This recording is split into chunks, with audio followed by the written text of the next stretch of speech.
الحمد للہ وکفا وسلام علی عبادہ الذین اصطفا اما بعد فاعوذ باللہ من الشیطان الرجیم بسم اللہ الرحمن الرحیم کلمۃ طیبۃ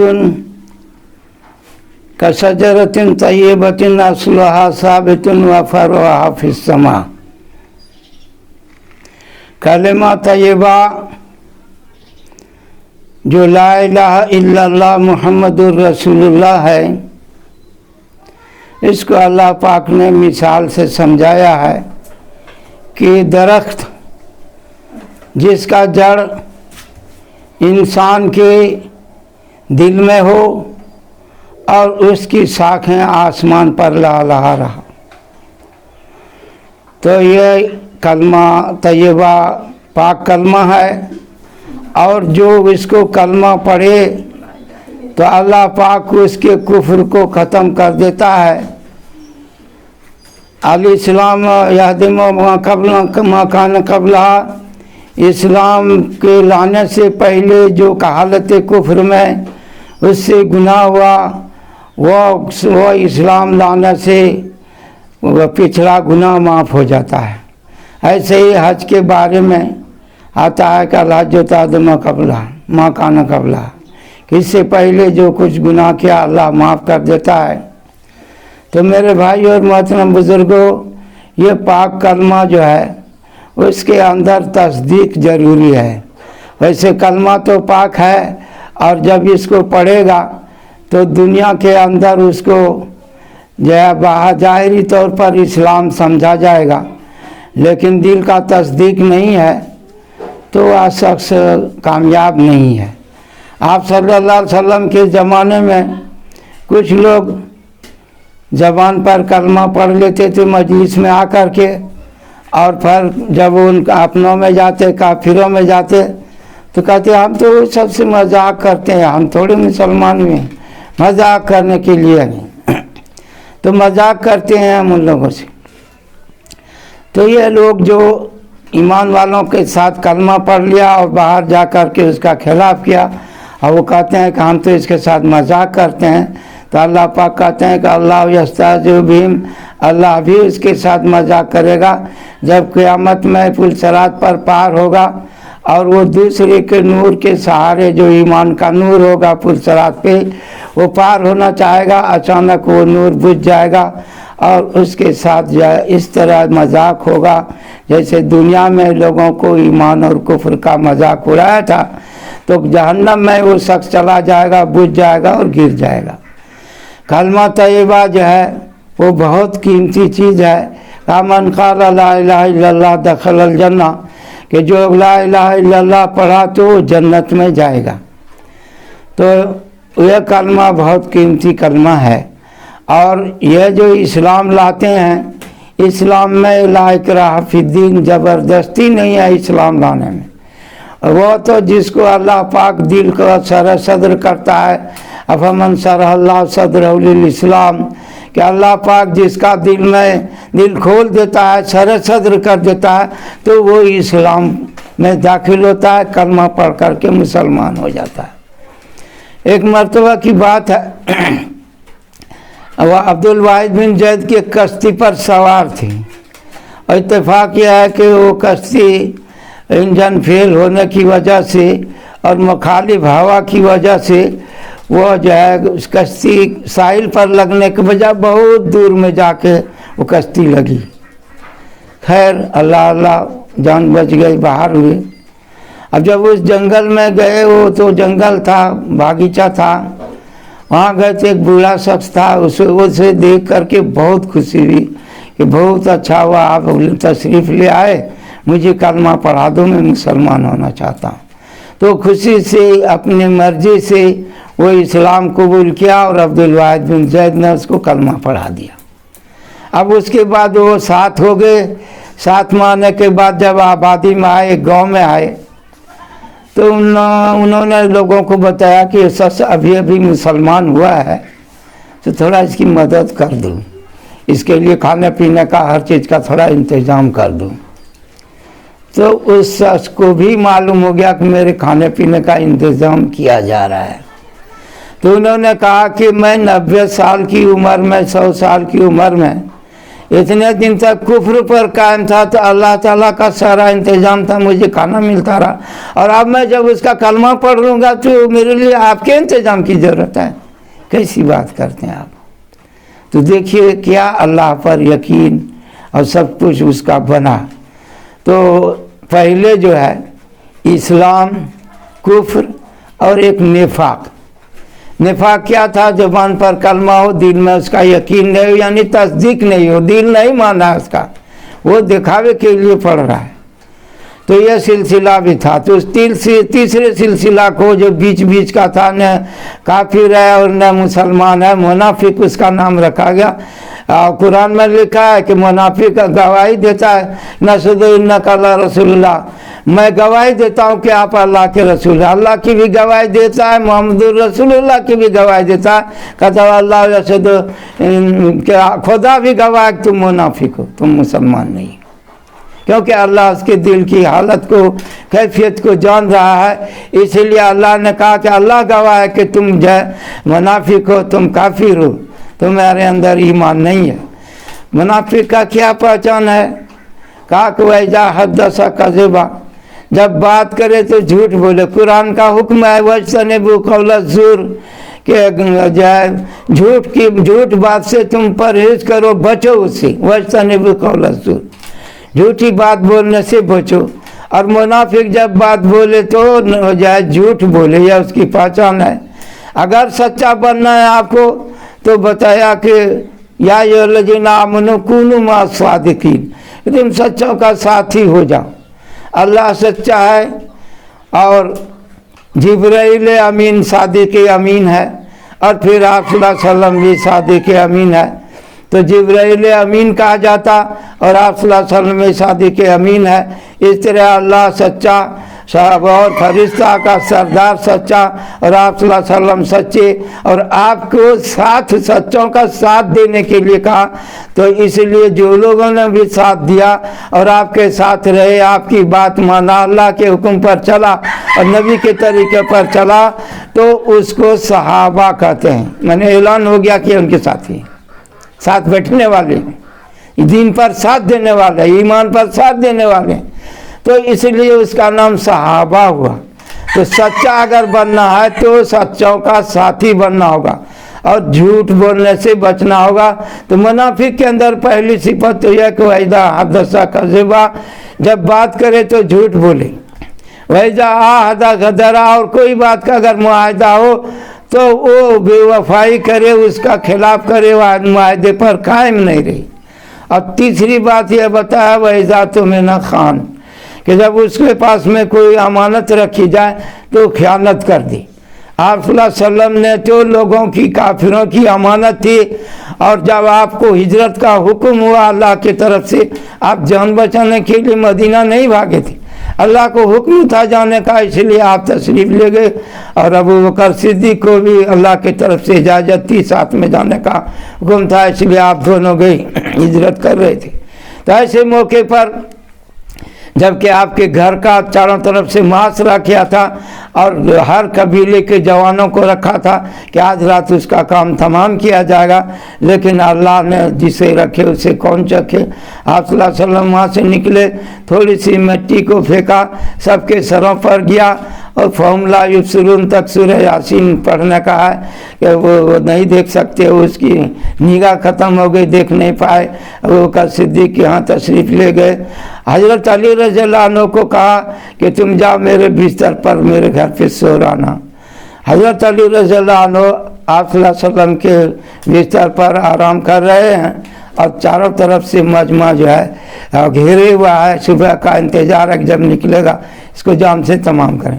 ایک شخص کے اونٹ گم ہو گیا، وہ تلاش کرتے کرتے کرتے کرتے وہ کعبہ، حضور صلی اللہ علیہ وسلم جہاں تھے، جب اس گھر کا محاصرہ کیے ہوئے تھے، گھیراؤ کیا ہوا تھا،